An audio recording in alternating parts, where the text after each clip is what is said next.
नमस्कार, मैं हूं पुनीत पाठक और मैं हूं आपके साथ विजय कुमार पंड्या। और लगातार हम आज उपचुनाव के नतीजों से पहले एग्जिट पोल आया है, उस पर बातचीत करेंगे। तो मध्य प्रदेश में 28 सीटों पर अब की बार जो उपचुनाव हुआ विजय है, इसमें अब की बार किसी मुख्य चुनाव जैसा नजारा था, वैसा ही दिलचस्प मुकाबला था और उतनी दिलचस्पी इसके नतीजों को लेकर सरकार टिकने या वापसी का पूरा दारोमदार इन 28 सीटों के नतीजों पर है। और इसीलिए सारे देश की नजरें और दिलचस्पी अब की बार मध्य प्रदेश में उपचुनाव के नतीजों पर है। वाकई, और इन उपचुनाव के नतीजों को लेकर दावे तो बहुत किए जा रहे हैं। दोनों पक्षों का ये कहना है कि हम बंपर जीत हासिल कर रहे हैं, सभी सीटों पर जीत का दावा है, लेकिन ये भी उतना ही सही है कि हर पार्टी का अपना अपना आंकलन है, अपना अपना फीडबैक है। और ऐसे में उपचुनाव में वोट देकर निकले मतदाताओं से बातचीत के आधार पर विभिन्न चैनल्स ने, सर्वे एजेंसीज ने एग्जिट पोल्स और रिपोर्ट्स को अब जारी करना शुरू कर दिया है। और ज्यादातर एग्जिट पोल ये अनुमान दे रहे हैं कि उपचुनाव के बाद प्रदेश में भाजपा सरकार को कोई खतरा नहीं। वाकई, तो चलिए अगले 1 घंटे में किस सर्वे में किसे कितनी सीट्स मिलने का अनुमान है, आने वाले वक्त में पार्टियों की स्थिति को लेकर क्या रुझान है, इन सब पर विस्तार से चर्चा होगी। तो शुरुआत करते हैं उस महा एग्जिट पोल से जो इन 28 सीटों को लेकर आया है। जी,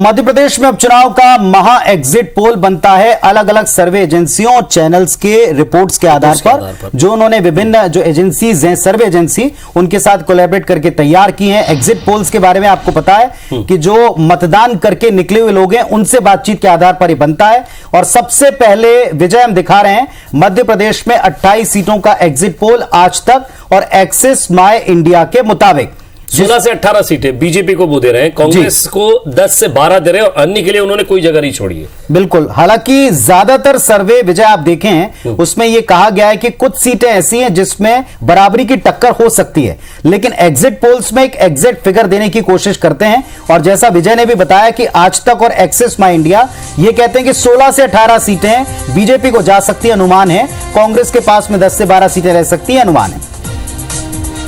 तो एमपी की 28 सीटों का ये एग्जिट पोल है आज तक एक्सिस माई इंडिया के साथ, और बीजेपी को 16 से 18 सीट, कांग्रेस को 10 से 12 सीट। अनुमान तो यही लगाया जा रहा था क्योंकि जिस तरह से लगातार चुनाव प्रचार था और प्रचार में जिस तरह से दोनों ही पार्टियों ने ताकत झोंकी और जो दावा किया जा रहा है दोनों ही पार्टियों द्वारा कि हम जो है वो 28 के 28 सीट जीत रहे हैं, तो ये अभी फिलहाल कहना इतना उचित नहीं होगा कि कोई भी पार्टी 28 सीट जीत ले। फिलहाल जो एग्जिट पोल के आंकड़े जो बता रहे हैं, जो नंबर्स के फिगर जो आ रहे हैं वो 16 से 18, यानी कि एग्जिट पोल में ये कह सकते हैं आप कि बीजेपी की तरफ रुख ज्यादा है और कांग्रेस को इतनी मेहनत के बाद भी सफलता मिली क्या? बड़ी बात है विजय कि अगर 50-50 जैसी स्थिति भी हो जाए सीटों को लेकर तो फिर नुकसान यहां कांग्रेस का हो सकता है और भारतीय जनता पार्टी के लिए कतई नुकसानदायक नहीं होगा अगर आधी-आधी सीटें भी सर्वे दिखाते हैं तो, क्योंकि बीजेपी को मौजूदा स्थिति में कम सीटों की दरकार है बजाय कांग्रेस पार्टी के। और कांग्रेस पार्टी को 20 से ऊपर ही सीटें किसी भी सूरत में चाहिए, बल्कि 28 सीटों की दरकार है। तो ऐसे में यह कहना बिल्कुल गलत नहीं होगा कि सर्वे ने भारतीय जनता पार्टी की सरकार को एक तरह से सुरक्षित कर दिया और कांग्रेस के लिए थोड़ा सा यहां चिंता वाली स्थिति दिखाई। हालांकि अभी भी आज भी कांग्रेस पार्टी का दावा है कि उनके पास बहुमत का आंकड़ा आ जाएगा, उनके पास 28 के 28 सीटें जीतने का जो उनका पहला दावा था वो उस पर अपने आप को बरकरार रखते हैं। हालांकि ज्यादातर सीटों पर स्थिति ऐसी नहीं रहती जैसा विजय कह रहे थे, क्योंकि ये दावे होते हैं, उत्साहवर्धन के लिए दावे होते हैं शुरुआती दौर में, लेकिन रियल स्थिति का आकलन होता है वोटिंग के बाद।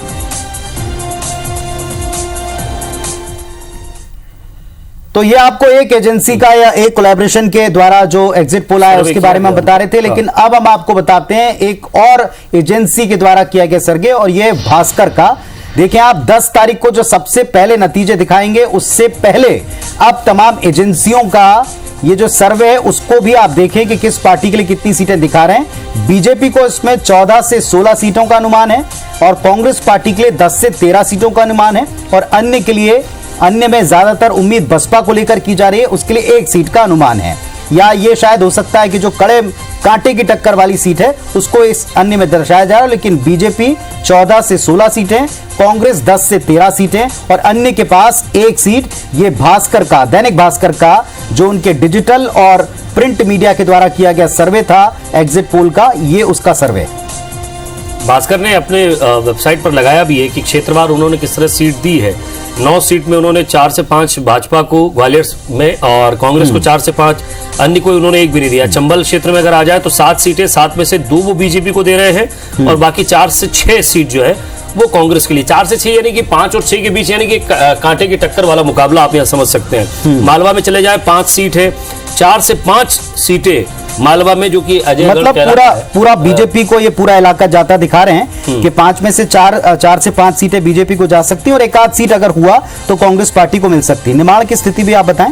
निमाड़ में 2 सीटें हैं, 2 में से 1 भाजपा को वो दे रहे हैं और 1 से 2 कांग्रेस की तरफ जाती हुई दिख रही है। निमाड़ में अगर इन सीटों पर अगर ऐसी स्थिति है तो शायद ऐसा लगता है कि आने वाले समय में, यानी कि रिजल्ट के दिन हमको ज्यादा से ज्यादा फोकस करना पड़ेगा उन नामों पर कि इनमें वो नाम कौन सी सीटें। और आगे थोड़ा सा और जल्दी से बता दें कि बुंदेलखंड की 2 सीटों में 1 से 2 सीटें बीजेपी को, मतलब यहां भी बीजेपी का पलड़ा भारी रह सकता है। और भोपाल यानी मध्य की जो 2 सीटें उसमें भी बीजेपी का पलड़ा भारी रह सकता है। महाकौशल की 1 seat clear cut Bharatiya Janata party को देते हुए ये भास्कर का सर्वे इन डिटेल या जो ब्रेकअप है जिसको आप कहते हैं ये दर्शा रहा है।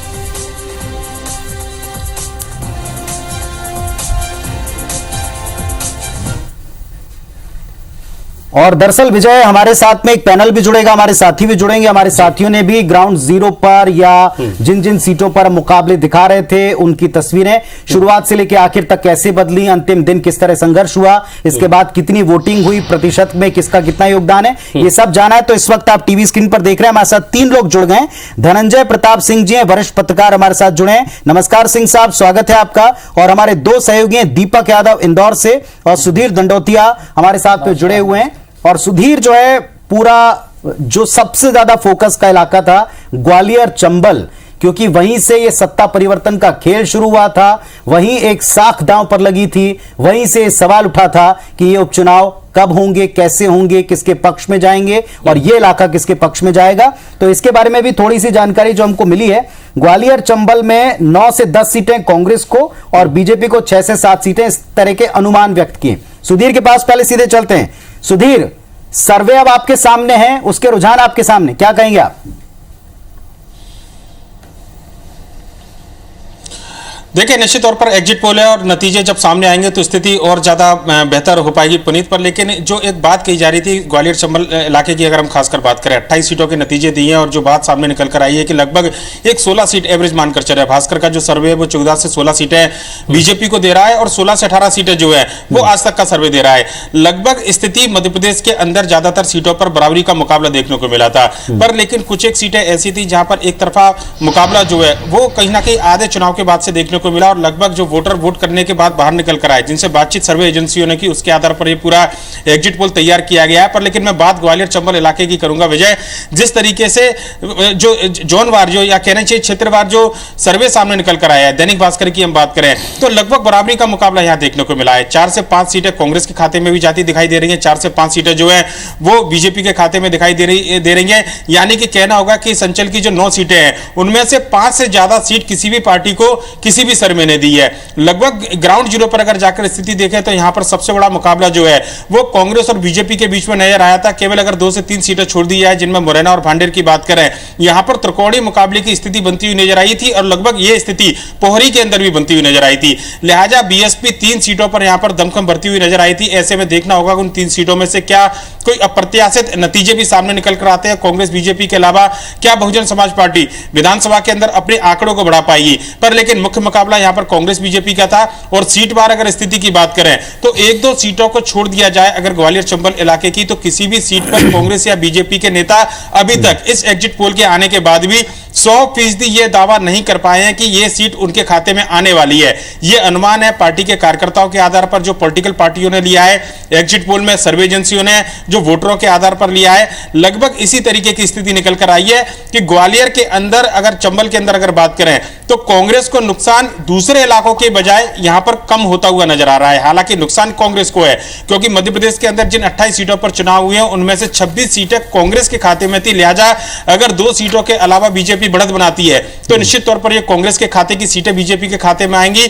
और सर्वे को देखकर लगता है कि फिलहाल सरकार को कोई खतरा नहीं है, पर लेकिन ग्वालियर चंबल की जो तस्वीर है, जब तक यह पूरी तरह साफ नहीं होती है तब तक भोपाल का सत्ता का ताज लगातार बीजेपी के पास रहेगा, कांग्रेस वापसी करेगी, ये कहना काफी ज्यादा सुधीर, एक सवाल है सुधीर, बसपा को लेकर के कई जगह उसने त्रिकोणीय मुकाबला किया और कुछ जगहों पर ऐसे अनुमान है कि बसपा भी एक आध सीट जीत सकती है। क्या आप अनुमान लगा सकते हैं वो एक सीट किस तरह की होगी, क्योंकि उसको लेकर सबका अलग अलग अनुमान है? देखिए, निश्चित तौर पर अगर बात करें तो 2 से 3 ऐसी सीटें जहां पर बहुजन समाज पार्टी लगभग दूसरे नंबर की स्थिति पर रह सकती है या जीतने की स्थिति में है। मुरैना विधानसभा की बात करें तो यहां पर त्रिकोणीय मुकाबला शुरुआत से देखने को मिला था और आखिरी वक्त तक लगभग ये स्थिति यहां पर बनी हुई है। लगभग अगर भांडेर की बात करें तो महेंद्र बोध, जो कि कांग्रेस के सीनियर नेता हुआ करते थे, बहुजन समाज पार्टी से वो टिकट लेकर आए और यहां पर त्रिकोणीय मुकाबले में वो कड़ी टक्कर देते हुए नजर आए थे। फूल सिंह बरैया और जो रक्षा सरोनिया बीजेपी की उम्मीदवार थी उनके मुकाबले, पोहरी पर भी बहुजन समाज पार्टी का जो मुकाबला जो है वो कांग्रेस बीजेपी से बराबरी कर रहा था। लिहाजा इन 3 सीटों पर ग्वालियर चंबल में अगर बात करें तो बहुजन समाज पार्टी बेहतर प्रदर्शन दूसरे इलाकों के मुकाबले ज्यादा कर पाएगी। पर लेकिन एक और सबसे बड़ा फैक्टर था कि इन सीट पर ज्योतिरादित्य सिंधिया का प्रभाव कितना रहा, क्योंकि ग्वालियर चंबल अंचल की 16 सीटें कांग्रेस के खाते में थी। ये सबसे बड़ी बात पिछले 2018 के विधानसभा चुनाव में थी। ऐसे में अगर बीजेपी यहां 4 से 5 सीटें लेकर जाती है तो नुकसान कांग्रेस को है, पर यह नुकसान मध्य प्रदेश के जो दूसरे क्षेत्र है जहां पर कांग्रेस और बीजेपी के बीच सीधा मुकाबला देखने को मिल रहा है, चाहे मालवा अंचल की बात करें, बुंदेलखंड की बात करें, या फिर भोपाल रीजन की हम बात करें जहां पर 2 सीटों पर मुकाबला है, या फिर महाकौशल की 1 सीट की हम बात करें, उसके मुकाबले यहां पर कम नुकसान कांग्रेस को नजर आ रहा है। पर लेकिन सेंध यहां पर बीजेपी कांग्रेस के खाते में लगाती हुई नजर आ रही है। मालवा निमाड़ 7 सीटें हैं वहां, 5 मालवा में 2 निमाड़ में, ये 7 सीटें ही जीत की ओर ले जा सकती है और इन 7 सीटों पर बहुत ज्यादा फोकस रहा। दीपक, इन 7 सीटों पर हर एक जगह लगभग जब हम चुनावी यात्राएं देख रहे थे, सभाएं देख रहे थे, शिवराज सिंह चौहान पार्टी के बड़े नेता 2 से 3 बार उन्होंने सभाएं वहां की है, पहुंचने की कोशिश की है। बड़े नेताओं ने, पार्टी के अध्यक्ष ने, साथ ही साथ कैलाश विजयवर्गीय की हम बात कर ले, कोशिश ये की गई थी कि मालवा निमाड़ की इन सीटों पर सबसे ज्यादा फोकस किया जाए, क्योंकि जहां आपको अगर पहले से टक्कर मिल रही है, 28 सीटों पर उपचुनाव हुआ था, 27 पर पहले से कांग्रेस थी, एक ही सीट थी जिस पर बीजेपी थी। अब सवाल यह है कि मालवा निमाड़ की वो 7 सीटें जहां फोकस किया जा रहा था, सॉफ्ट फोकस था।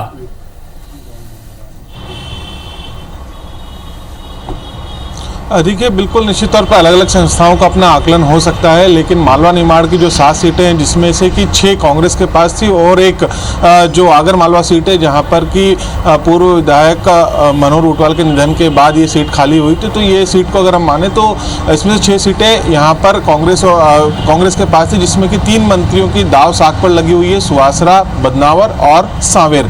सभी सीटों की हम बात करें तो सभी सीटों पर एक कांटे का मुकाबला देखने को मिला है और यहाँ पर मुद्दे अलग अलग हो सकते हैं, लेकिन निश्चित तौर पर भाजपा और कांग्रेस संगठन की यहाँ पर लड़ाई जो एक जोर आजमाइश थी लगातार देखी गई। और देखिए, वोट परसेंटेज की हम बात करें तो 2018 के वोट परसेंट के बराबर ही इस बार अमूमन सभी सीटों पर आया, बल्कि सांवेर जैसी विधानसभा सीट पर 3% वोट परसेंट घटा भी है। पिछली बार की हम बात करें, अगर बदनावर सीट से ही शुरुआत करें तो यहाँ पर पिछली बार कांग्रेस की विजय हुई थी, यहाँ से राज्यवर्धन दत्तीगांव जीतते थे, लेकिन यहाँ पर निर्दलीय उम्मीदवार थे राजेश अग्रवाल, जिन्होंने 30,000 वोट काटे थे, जिसकी वजह से भाजपा को हार का सामना करना पड़ा था। तो एक वो बड़ा कारण था, लेकिन इस बार वो फैक्टर नहीं है। इसी तरीके से सुवासरा की हम बात करें तो हरदीप सिंह डंग के सामने जो सिंधिया के ही समर्थक रहे हैं राकेश पाटीदार, उनको कांग्रेस का उम्मीदवार बनाया था और यहाँ पर भी हरदीप सिंह डंग की जो जीत थी पिछली बार 350 वोट से ज्यादा नहीं थी। उनमें से 4 से 5 सीट जो सर्वे दिखा रहा है वो भाजपा के खाते में, 1 सीट जो है वो कांग्रेस के पास भेज रहे हैं। अब इस मालवा क्षेत्र में 1 सीट, यानी कि वो कौन सा चेहरा होगा जिस पर जो सीट जो है वो 2 चर्चित नाम मैं बता रहा हूं, हालांकि हम कोई एक आंकलन नहीं है, सिर्फ इन 2 नामों पर चर्चा करेंगे, हरदीप सिंह डंग और तुलसी सिलावट। कांटे की टक्कर थी दोनों ही जगह। हरदीप सिंह डंग के किस तरह वीडियो सामने आए थे, आपने खबर दिखाई थी। बिल्कुल निश्चित तौर पर बिल्कुल विजय, निश्चित तौर पर ये 2 प्रमुख सीटों की बात करें, सांवेर और सुवासरा विधानसभा सीट की, तो यहाँ पर अंत में जातिगत फैक्टर ज़्यादा चला है, ना कि टिकाऊ बिकाऊ का मुद्दा हो, चाहे अन्य मुद्दे हों। हालांकि सबसे ज़्यादा अगर हम बात करें तो भाजपा ने पूरी ताकत जो झोंकी थी सांवेर विधानसभा सीट पर झोंकी थी। 2300 करोड़ की यहाँ पर योजना का भूमि पूजन किया गया, लेकिन आपने देखा होगा कि भूमि पूजन का जो कार्यक्रम था उसमें किस तरीके से मुख्यमंत्री के सभा के दौरान सीटें खाली रह गई थी। इसी तरीके से हम बात करें तो यहाँ पर कमलनाथ की 2 सभाएं हुई थी। उस पूर्व मुख्यमंत्री कमलनाथ की सभा में भीड़ भी आई थी, लेकिन उसके बाद फिर से यहाँ पर रिगेन किया गया और मुख्यमंत्री शिवराज सिंह चौहान की लगातार यहाँ पर मैराथन सभाएं हुई और अंतिम जो सभा थी उनका जो रोड शो था वो 50 किलोमीटर का रोड शो था। और तो हर जगह पर यहाँ पर मुख्यमंत्री शिवराज सिंह चौहान ने पहुँचने की कोशिश की, लेकिन अंत के हम बात करें तो यहाँ पर जातिगत समीकरणों का एक बड़ा पेंच रहा। इसके अलावा तुलसी सिलावट यहाँ से लगातार जीतते आए थे तो एक उनका पर्सनल वोट बैंक हो सकता है, लेकिन फिर भी जो कांग्रेस के प्रत्याशी रहे हैं प्रेमचंद गुंडू, उनका जो मैनेजमेंट रहा है, इसका जो कांग्रेस ने एकजुटता यहाँ पर दिखाई है, उससे कहीं ना कहीं ये माना जा रहा है कि कांटे की टक्कर बनी हुई है। हालांकि जो भी होगा, लेकिन जीत का अंतर दोनों ही के बीच में 5-4 से अंदर रहने वाला ये कहा जा सकता है। और इसी तरह की स्थितियां सुवासरा में भी नजर आ रही ठीक है, क्योंकि हमारे पास पे बड़ा जो लिमिटेड वक्त है इसमें हम सदुपयोग करना चाहते हैं। सुधीर, बहुत जल्दी से बुंदेलखंड, उसकी 2 सीटें, मध्य की 2 सीटें और महाकौशल की 1 सीट, इसको लेकर जो सर्वे है, ज्यादातर सर्वे में 1 से 2 सीटें वो बीजेपी को और 1-1 सीट जो है कांग्रेस को यहाँ इन इलाकों में दिखा रहे हैं, और महाकौशल में क्लियर कट बीजेपी को 1 सीट दिखा रहे हैं, जो सर्वे अब तक ब्रेकअप के तौर पर सामने आए। देखिए बिल्कुल पुनीत, अगर महाकौशल की हम शुरुआत करें अनूपपुर सीट की, तो कम से कम बिसाहूलाल सिंह के सामने जो अंदर एक भितरघात का जो खतरा था, जहां पर बीजेपी के अन्य जो नेताओं की नाराजगी देखने को मिली थी, कम से कम सबसे कम नाराजगी इसी सीट को लेकर थी।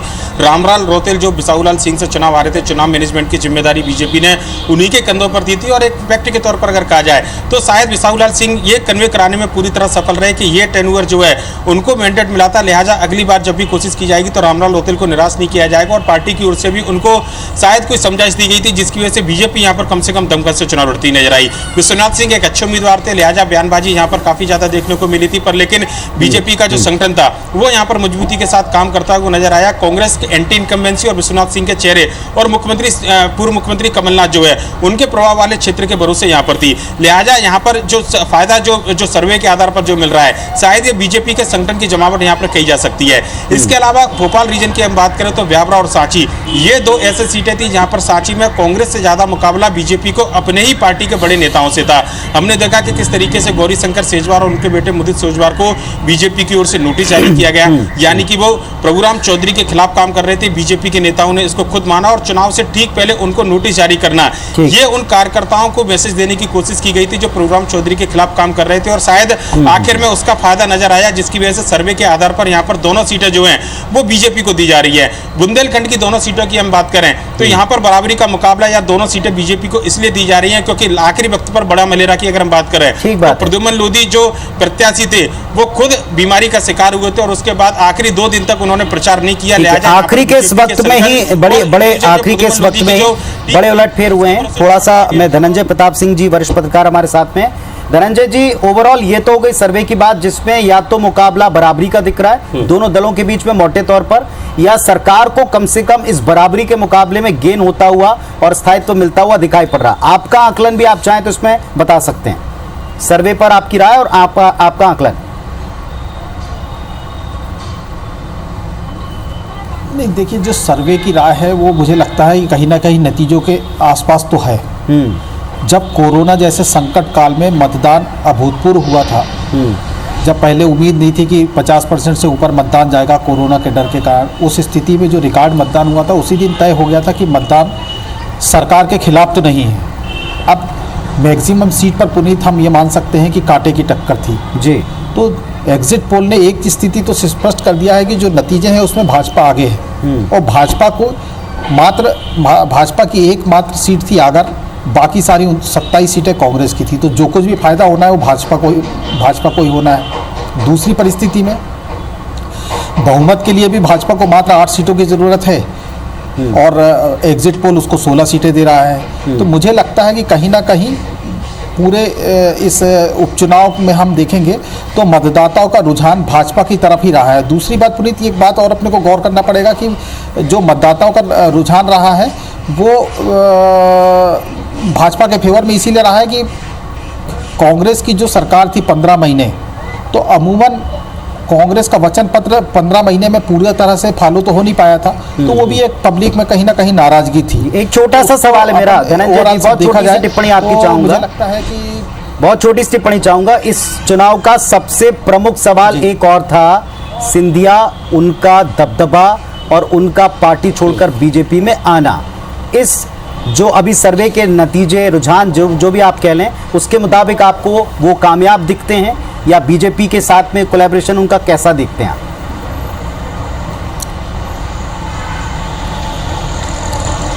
देखिए, सिंधिया का दबदबा कहें हम या जो भी कहें वो बरकरार रहेगा। आप थोड़ा सा उसको इस नज़रिए से देखो कि भाजपा अगर अभी 16 सीटें जीत करके या जितनी भी सीटें जीत करके स्थायी सरकार देती है तो भी उसका कारण ही सिंधिया होंगे। मध्य प्रदेश में अगर भाजपा आगे कंटिन्यू करेगी तो भी सिंधिया के कारण करेगी।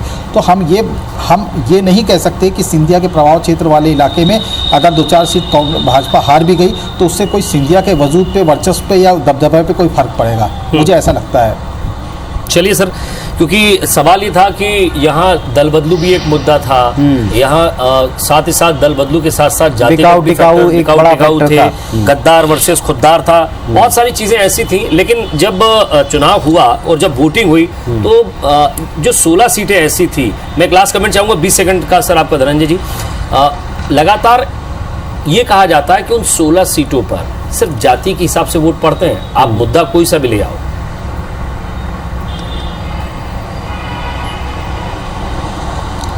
देखो, निश्चित तौर पे ग्वालियर चंबल की जो 16 सीटें हैं उसमें सबसे ज़्यादा प्रभाव अगर किसी चीज़ का है तो जाति का प्रभाव है। रही बात जो एग्जिट पोल के नतीजे आ रहे हैं उससे हम ये तो कह सकते हैं कि जनता ने गद्दार, खुद्दार, बिकाऊ, टिकाऊ इसको किसी को मुद्दा नहीं माना। जो कुछ हार जीत हुई वो या तो ग्वालियर चंबल में अगर भाजपा पराजित हो रही है या कम सीटें पा रही है तो उसका हार हमको व्यक्तिगत प्रत्याशी या जातिगत कारणों को मानना चाहिए। उसमें हम जो बाकी मुद्दे हैं बिकाऊ, टिकाऊ और गद्दार जैसे, अगर ये इसका प्रभाव होता तो पूरा 28 सीटों पर प्रभाव पड़ता।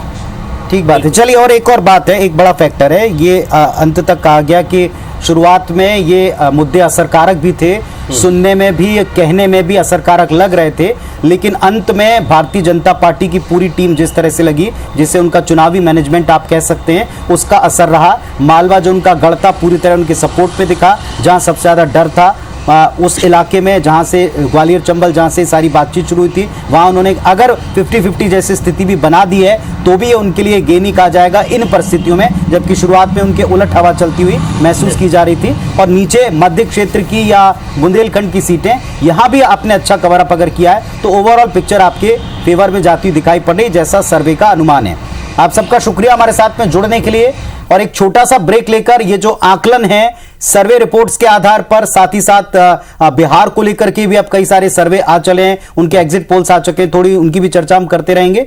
तो मध्य प्रदेश में अब की बार 28 सीटों पर हुए उपचुनाव किसी मुख्य चुनाव से कम नहीं, ये बात बार बार हर एक कदम पर जब से चुनाव तारीखों का ऐलान हुआ, चुनाव की जो वजह रही, चुनाव के नतीजे जैसे सरकार को प्रभावित कर रहे हैं, चुनाव के नतीजों से जैसे सरकार का टिकना या आगे आना तय हो रहा है, इन सब से ये तो तय हो गया कि अब की बार का ये चुनाव कितना महत्वपूर्ण है। दोनों तरफ से जैसे जोर लगे, आरोपों की आंधी चली, इन सब के बाद जब चुनाव हुए हैं, अब सबकी नजरें नतीजों पर है, लेकिन नतीजों से पहले एक अनुमान आपको मिलता है एग्जिट पोल से, और वो एग्जिट पोल आ चुके हैं। बिल्कुल, और एग्जिट पोल में ये अभी गोल होता हुआ दिख रहा है, सिर्फ कि ये पोल का गोल है और पीछे फुटबॉल के कौन भाग रहा है ये भी इसमें दिख रहा है, लेकिन क्या ये सटीक बैठेंगे ये तो 10 तारीख को पता चलेगा। लेकिन अमूमन एक सर्वे के हिसाब से मैं समझता हूं पुरी जी की 75% आंकड़े कई बार सही फिट बैठते हैं जी। कि आप अगर कोई सर्वे कर रहे हैं, आज तक एक्सिस इंडिया का सर्वे 16 से 18, कांग्रेस 10 से 12, बाकी को कुछ नहीं दिया इन्होंने। दैनिक भास्कर ने सर्वे किया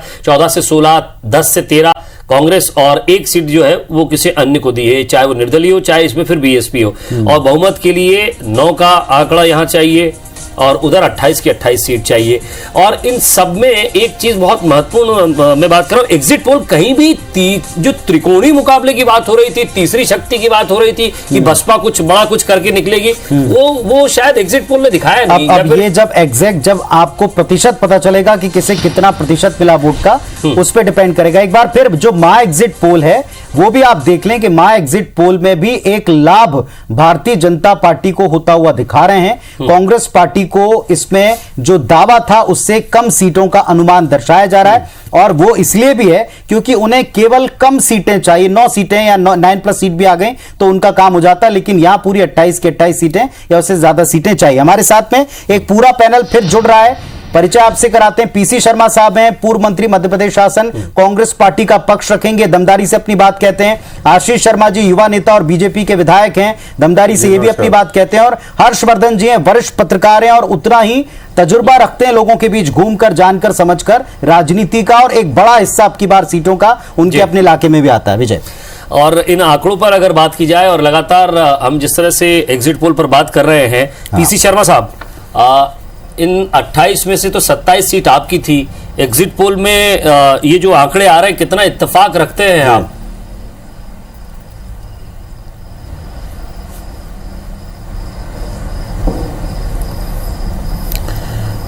नहीं, मैं नहीं समझता कि एग्जिट पोल में कोई दम है, क्योंकि 10 तारीख को एग्जैक्ट पोल आ जाएगा जी। और जिस तरह का एक माहौल रहा है और जिस तरह से लोग बिक के गए हैं, नारा हमारा वही रहा, बिकाऊ नहीं टिकाऊ चाहिए, तो ये बात जन जन तक पहुंच गई थी कि किस तरह से सौदेबाजी करके वोटों की सरकार को नोटों से गिराया है।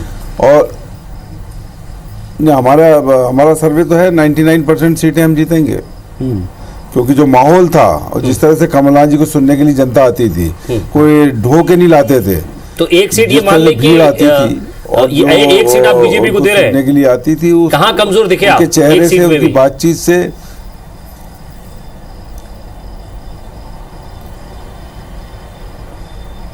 नहीं, 99% का मतलब ये कि सभी सीट हम जीत रहे हैं। चलिए तो सर ये 100% होता हो, खैर चलिए ठीक है, अच्छी बात है, अच्छी बात है, अच्छी बात है। और अभी जब तक एग्जैक्ट पोल नहीं आ जाता तब तक एग्जिट पोल पर ही बात करनी पड़ेगी, क्योंकि यह अब ऐसा होने लगा। आशीष शर्मा जी, पहले एक आप प्रतिक्रिया दे दें।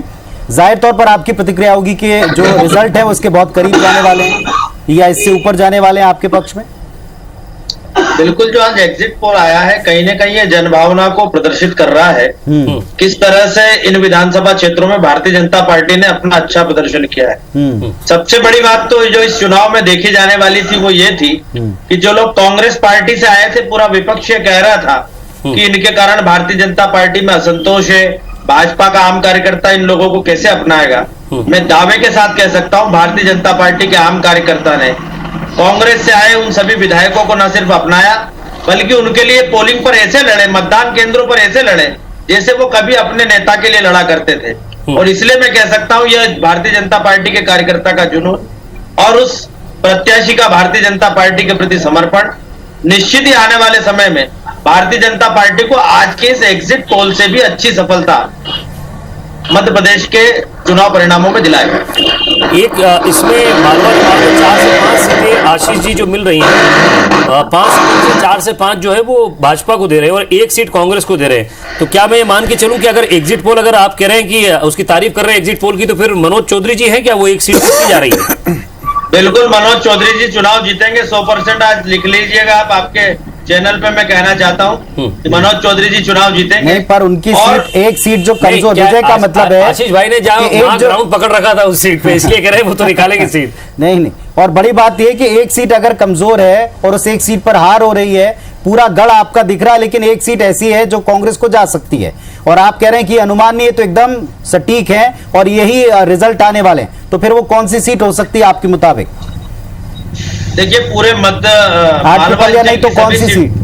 मालवा अंचलों की सभी सीटों पर मैं नहीं घुमा हूं, लेकिन मैं आपसे कहना चाहता हूं कि जनभावना कहीं न कहीं अंतिम 4-5 दिनों में, अंतिम जो 4-5 दिन थे, जो माननीय मुख्यमंत्री जी का रोड शो हुआ, जगह जगह उनकी आम सभाएं हुई, तब लोगों को लगने लगा कि वास्तव में विकास के साथ यदि हमको जाना है तो सबसे बड़ा और सबसे विश्वसनीय नाम भारतीय जनता पार्टी और शिवराज सिंह चौहान है। इसलिए अंतिम 5-7 दिनों में जो माहौल बदला, कई सीटों पर आखिरी के 1-2 दिनों में माहौल परिवर्तित हुआ भारतीय जनता पार्टी के पक्ष में, तो मैं ऐसा कह सकता हूं कि हो सकता है मालवा निमाड़ की सभी सीटें भारतीय जनता पार्टी को मिल जाएं, चाहे हम बहुत कम अंतर से जीते। आपका फोकस भी तो यही था ठीक है। आपका फोकस तो मालवा निमाड़ी था, वो 16 सीटों पे तो आप सिर्फ चुनाव लड़ रहे थे। ठीक है, पीसी शर्मा जी हैं, पूर्व मंत्री भी हैं, वरिष्ठ नेता हैं। शर्मा साहब, लास्ट में अंतिम 5 से 6 दिनों में और चुनाव वाले दिन भारतीय जनता पार्टी का चुनावी मैनेजमेंट काम कर गया, ये बात बहुत सारे लोगों ने उस दिन भी कही थी, कांग्रेस के लोगों ने नकारा था। क्या अब आप जो अनुमान मिल रहा है उससे इत्तेफाक करेंगे या उसका एक आसार आप जताएंगे कि हाँ ऐसा शायद हुआ है कि अंत में बीजेपी ने गेन कर लिया या मेकअप कर लिया?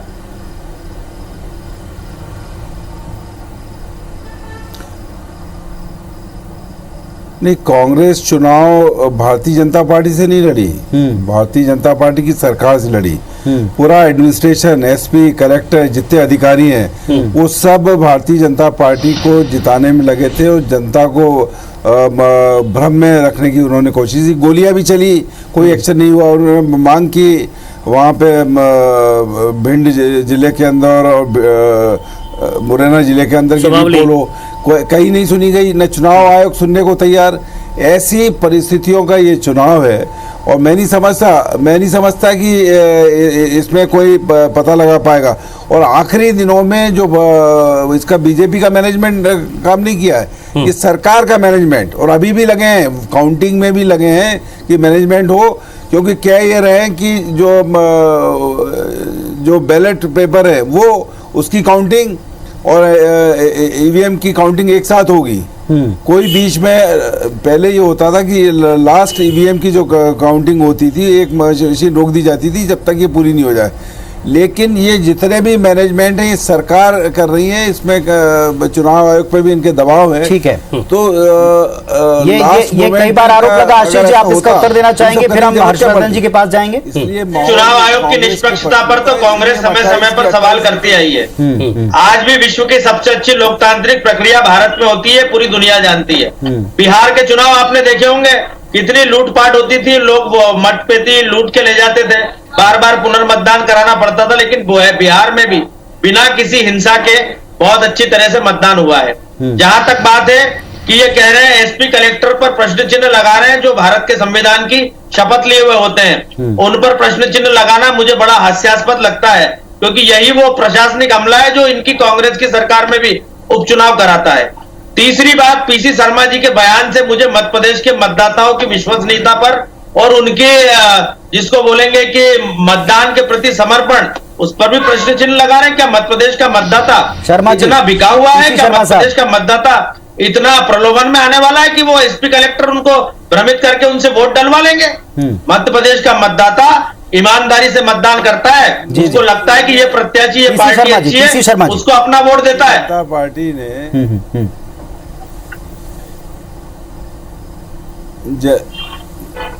जनता बिकाऊ नहीं है, लेकिन इनके जो 25 प्रत्याशी थे वो बिकाऊ थे और उन्हें बिक के 35 करोड़ रुपए में वो भारतीय जनता पार्टी में गए और कमलनाथ जी की चलती हुई सरकार को रोका। और रही बात उसकी कि बिहार में ऐसा हुआ, तो यहाँ गोली चलना भिंडो मुरैना में हुआ और ईवीएम मशीनें तोड़ दी गई, ऐसा किया ना इनने। और उसी के बल पे ये कह रहे हैं कि हम चुनाव या जो भी आ रहे हैं आंकड़े उसके आ रहे हैं, लेकिन जनता ने कांग्रेस के पक्ष पे वोट दिया है, गद्दारों की सरकार नहीं बने ये वोट दिया है और इसलिए पंजे की बटन दबाई। चलिए, लेकिन नतीजे इसी व्यवस्था के तहत आएंगे। और ये अगर कोई आपने अपनी बात आयोग के समक्ष भी रखी है, जनता के दरबार में भी रखी है और हर एक फोरम पर भी आपने बात रखी और बार बार रखी है। ये हर्षवर्धन जी, आपने दोनों पक्षों को सुना। ओवरऑल सर्वे को लेकर पहले आपकी राय जानना चाहूंगा। क्या आप इत्तेफाक रखते हैं कि जो सर्वे के रुझान है उसी तरह के नतीजे आ सकते हैं, या इसमें जो 50-50 की स्थिति है इसमें आप किसे ज्यादा मार्जिन देते हैं, किसे आप ज्यादा वेटेज देते हैं?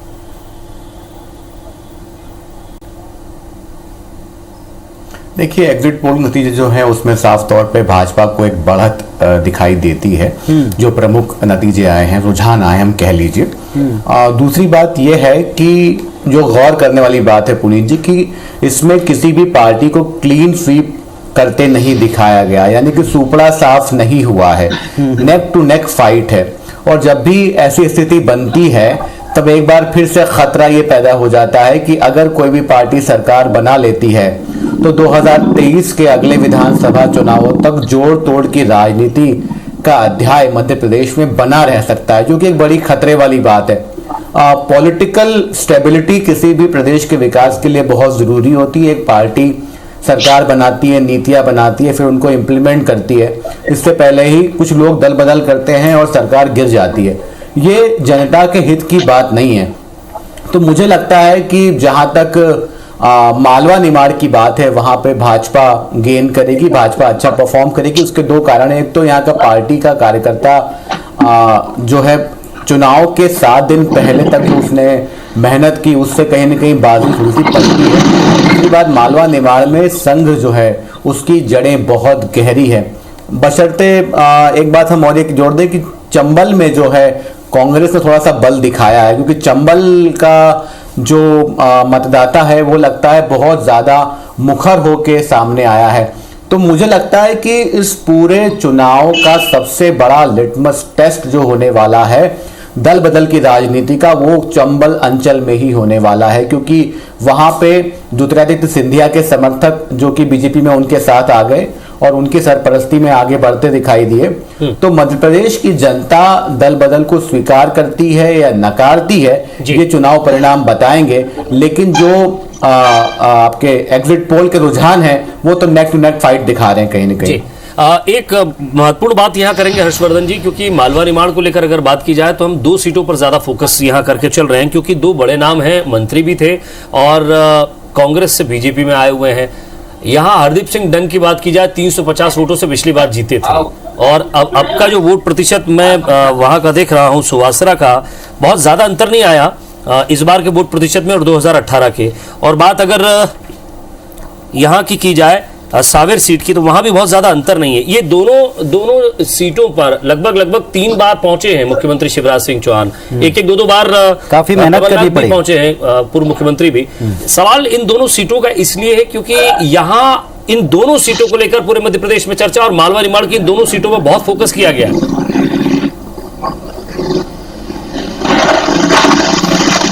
मैं बताऊं कि जहां तक अगर मैं तुलसीराम सिलावट और डंग की जीत की तुलना करूं, जीत की संभावनाओं की तुलना करूं, तो मैं तुलसीराम सिलावट को उस पलड़े में थोड़ा सा भारी रखूंगा। डंग का पलड़ा सिलावट के मुकाबले कमजोर है, क्योंकि 2-3 बातें हैं। तुलसीराम सिलावट सावेर की सीट से 6-7 बार चुनाव लड़ चुके हैं, और उनके जो मुकाबले प्रेमचंद गुड्डू हैं वो 1998 में चुनाव जीते थे, उसके बाद चुनाव नहीं लड़े।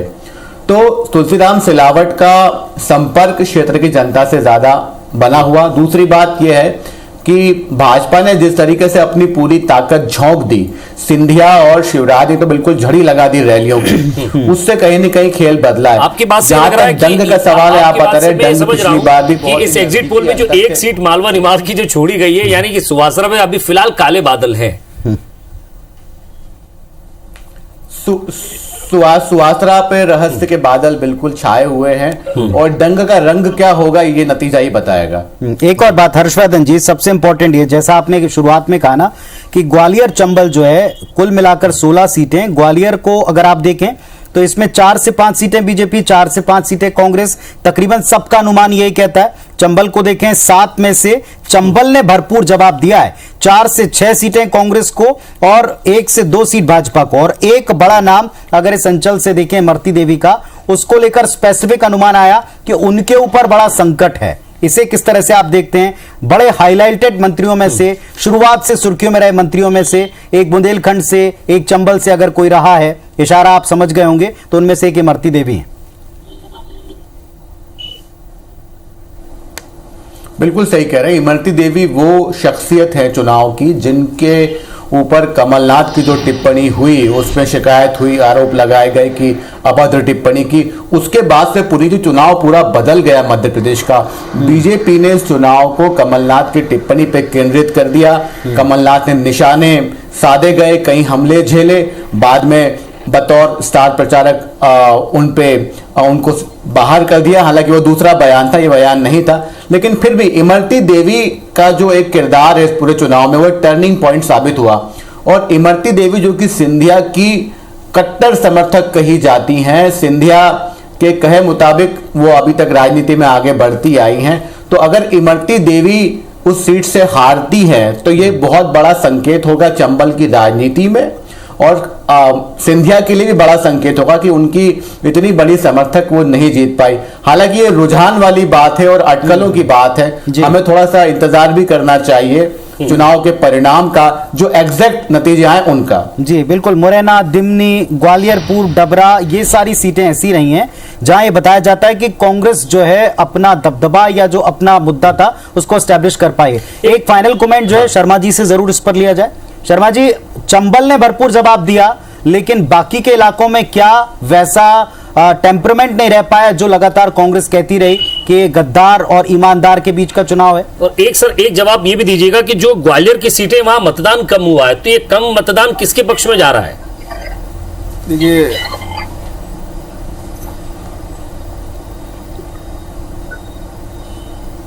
ये पहली बात तो जो अभी हर्षवर्धन जी ने कही, सही बात की कि ये जो चुनाव है इस बात का संकेत है कि दल बदल के पक्ष में जनता ने क्या निर्णय दिया, जो दल बदल हुआ मध्य प्रदेश में, और सरकार की अस्थिरता होगी और बार बार दल बदल की संभावना रहेगी। तो इसमें एक चीज़ मैं कहना चाहूँगा कि निश्चित तौर पर उसी पॉइंट ऑफ व्यू से जनता ने वोट किया है।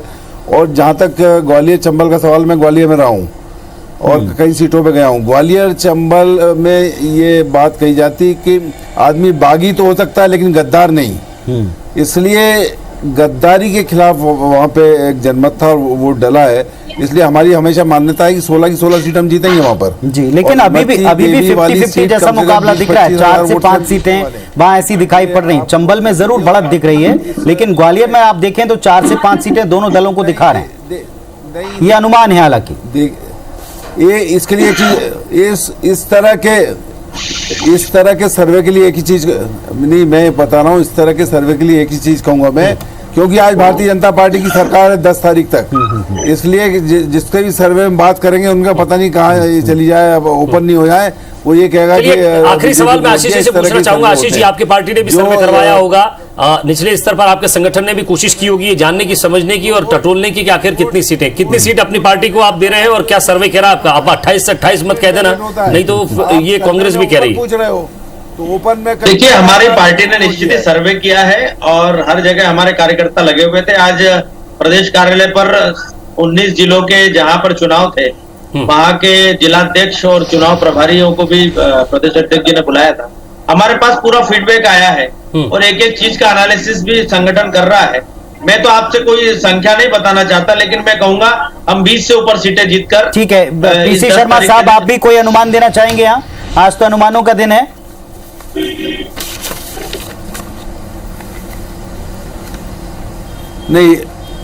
नहीं, अनुमान तो मैंने बताया ना, वोटर जो बाहर दे रहा है, ये ओपन में काहे को बोलेगा कि कांग्रेस को वोट दिया है? आज सरकार है बीजेपी की, टीआई को उठा के बंद करवा देंगे। लेकिन आज शनिवार है और मंगलवार के दिन हनुमान का दिन है, क्योंकि लगातार पीसी शर्मा जी और कमलनाथ जी कह रहे हैं कि मंगलवार मतलब हमारा 28। चलिए 28 के 28, लेकिन 28 के 28 जैसा कोई भी सर्वे तस्वीर नहीं दिखा रही। और विजय, जो तस्वीर है वो तो साफ हो चुकी है और अब ये जो एग्जैक्ट नतीजे हैं वो आपको 10 तारीख को मिलेंगे और सबसे तेज मिलेंगे। IVS 24 पर आप जुड़िएगा, एक और विशाल पैनल लेकर हम हाजिर होंगे जिसके साथ हम हर एक नतीजे और नतीजे के हर एक हिस्से का बारीकी से विश्लेषण करेंगे ताकि समझ सकें कि वोटर ने इस विषय पर क्या अनुमान दिया। पूर्व सीएम कमलनाथ जी ने यह कहा था कि 10 के बाद 11 तारीख भी आती है। हाँ, 11 को भी हम यही मिलेंगे और 10 को भी हम यही मिलेंगे। बहुत बहुत शुक्रिया आप सभी का हमारे साथ जुड़ने के लिए और बातचीत के लिए। नमस्कार।